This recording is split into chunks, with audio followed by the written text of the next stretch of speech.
South Indian star heroine Samantha గురించి చిన్న topic వచ్చినా వెంటనే వైరల్ అయిపోద్ది. చైతు శోభిత పెళ్లి తర్వాత సమంత మీద సింపతి బాగా పెరిగిపోయింది జనాలకి. సో సమంత మళ్ళీ తెలుగు సినిమాల్లోకి ఎప్పుడు వస్తుందని చాలా మంది ఎదురు చూస్తున్నారు. ఖుషి సినిమా తర్వాత ఆమె తెలుగులో మళ్ళీ కనిపించలేదు.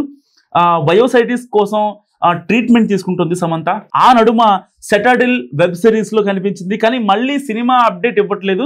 ఇప్పట్లో ఆమె నటించదేమో అనుకుంటున్న టైంలో ఓ న్యూస్ ఆమె ఫ్యాన్స్ కృషి చేస్తుంది. స్టార్ డైరెక్టర్ నందిని రెడ్డి తాజాగా ఐఫా వేడుకల్లో మాట్లాడుతూ సమంత గురించి చెప్పుకొచ్చింది. సినిమాల్లో మహిళలు అనే కాన్సెప్ట్ పై మాట్లాడుతూ సమంతను ఆకాశానికి ఎత్తేసింది. తమ ఇద్దరి కాంబోలో మరో సినిమా రావాలని కోరుకుంటున్నారని, అది త్వరలోనే మీ ముందుకు వస్తుందంటూ బాంబు పేల్చేసింది నందిని రెడ్డి. సో సమంత సొంత బ్యానర్లో గతంలోనే ఒప్పుకున్న మా ఇంటికి బంగారం అనే సినిమా షూటింగ్ జరుగుతుందని, ఈ సినిమాలో నటించే వారందరికీ ఆడ మగ తేడా లేకుండా సమంత సమానంగా డబ్బులు ఇస్తున్నట్లు నందిని రెడ్డి చెప్పుకొచ్చింది. అయితే నిజంగా నందిని రెడ్డి డైరెక్షన్ లో సమంత సైలెంట్ గా సినిమా చేసేస్తుందని కూడా హింట్ ఇచ్చేసింది అనమాట ఒక రకంగా. సో కానీ సమంత మాత్రం ఈ విషయాన్ని ఎందుకు సైలెంట్ గా మెయింటైన్ చేస్తుందనే చర్చ మొదలైంది.